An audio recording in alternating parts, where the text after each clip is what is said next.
ஆன்மீக நண்பர்கள் அனைவருக்கும் அன்பு கலந்த வணக்கங்கள். இன்றைக்கு நாங்கள் ஆன்மீகம் சம்பந்தமான பதிவில் 80 வயது மூதாட்டி சிறுமியாக்கிய திருக்கோயில் முருகனின் அதிசயத்தை பற்றி பார்க்கலாமா வாங்க. கிழக்கிலங்கையில் வரலாற்று புகழ்பெற்ற அம்பாறை மாவட்டத்தில் அமைந்துள்ள திருக்கோயில் தான் ஸ்ரீ சித்திரவேலாயுத சுவாமி ஆலயம். மட்டக்களப்பு தேசத்தின் முதற் பெரும் தேசத்து கோவில் என்ற பெருமையை பெற்றது.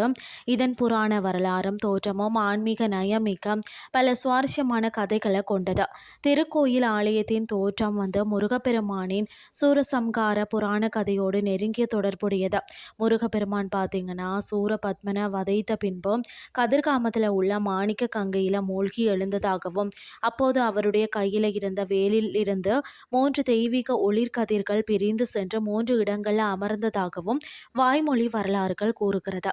அந்த 3 ஒளிர்கதிர்கள் பார்த்தீங்கன்னா அமர்ந்த இடங்களே அதாவது கிழக்கிலங்கையின் புகழ்பெற்ற முருகத்தலங்களான மண்டூர், உகந்தை மற்றது திருக்கோயிலாக இருக்கிறது. இந்த ஒளிய கண்ட இந்த பகுதியில் வாழ்ந்த அதாவது பூர்வ குடிகளான வேடர்களும் நகர்களும் அந்த இடத்துல ஒரு பந்தல் அமைத்து வேல் வடிவில் முருகனை முதல்ல வழிபட தொடங்கினார்கள் என்று நம்பப்படுகிறது.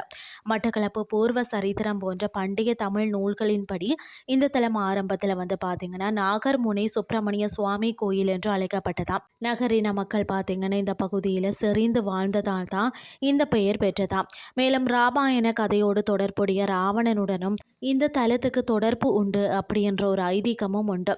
ஆரம்பத்தில் பார்த்தீங்கன்னா ஓலை வேந்த பந்தலாக இருந்த இந்த ஆலயத்தை பெரிய கல்லால ஆகம முறை ஆலயமாக்கிய பெருமை பண்டைய மன்னர்களையே சாரமாம். அது மட்டும் இல்லாமல் கலிங்க நாட்டு மன்னனான புவனேக கஜபாகவும் அவரது மனைவியுமான சோழ இளவரசி தம்பதி நல்லாளும் கதிர்காமத்துக்கு யாத்திரை செல்லும் வழியில் மட்டக்களப்புக்கு வந்தார்களாம்.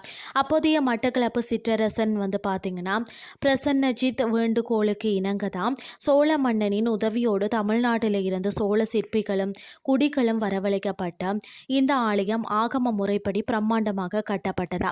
மட்டக்களப்பு தேசத்தில் முதல்ல ஆகம விதிப்படி அமைக்கப்பட்ட முதன்மை தலம் என்றதால இதற்கு திருக்கோயில் சிறப்புமிக்க பெரிய கோவில் என்றெல்லாம் பெயரிடப்பட்டதா. பிறகு பார்த்தீங்கன்னா இந்த பகுதியிலேயே இதே பெயரால் அழைக்கப்பட்டலாயிற்று.